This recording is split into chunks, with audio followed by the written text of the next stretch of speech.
انتظامیہ اور پاک فوج کے اشتراک سے کھلی کچہری کا کامیاب انعقاد، عوامی مسائل کے فوری حل کی یقین دہانی۔ بسیما میں پاک آرمی اور مقامی انتظامیہ کے باہمی اشتراک سے بسیما کے عوام کے بنیادی مسائل کو بروقت حل کرنے کے لیے اسسٹنٹ کمشنر بسیما کے دفتر میں کھلی کچہری کا اہتمام کیا گیا۔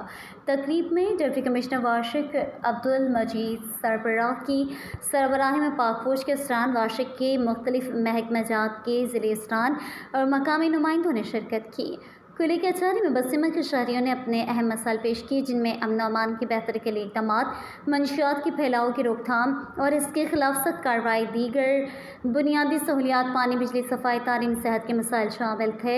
ڈپٹی کمشنر واشق عبدالمجید سربراہ اور بسیما بریگیڈ کے کمانڈر نے شرکاء کو یقین دلایا کہ ان مسائل کو ترجیحی بنیادوں پر حل کیا جائے گا، خصوصاً منشیات کے خلاف مہم کو تیز کرتے ہوئے اسمگلروں کے خلاف سخت اقدامات کیے جائیں گے۔ امن و امان کو یقینی بنانے کے لیے پاک فوج اور مقامی انتظامیہ کے درمیان بہتر ہم آہنگی پیدا کی جائے گی۔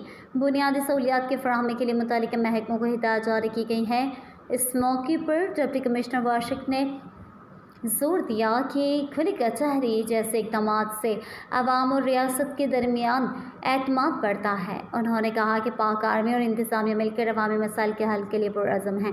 یہ کھلی کچہری ایک مثبت قدم ثابت ہوئی ہے، جس میں عوام کو براہ راست اپنی آواز بلند کرنے کا موقع ملا۔ عوامی حلقوں نے متعلقہ اداروں سے مطالبہ کرتے ہوئے کہا کہ وہ عہد کیے گئے وعدوں پر فوری عمل درآمد یقینی بنائیں تاکہ بسیما کے شہریوں کو ان کے جائز حقوق مل سکیں۔